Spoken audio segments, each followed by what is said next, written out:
This short tutorial shows how to buy shares of Danone S.A. using the ticker BN.PA as an example. Danone is a global food company known for dairy and plant-based products and is listed on Euronext under BN.PA. This is educational only and not financial advice.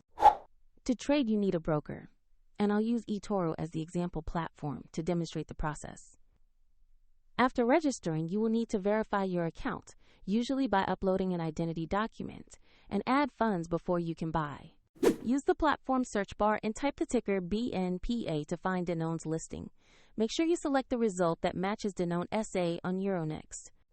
On the asset page, you will see basic company information and a price chart to review recent movement. Confirm the company name and ticker to ensure this is the correct Danone listing.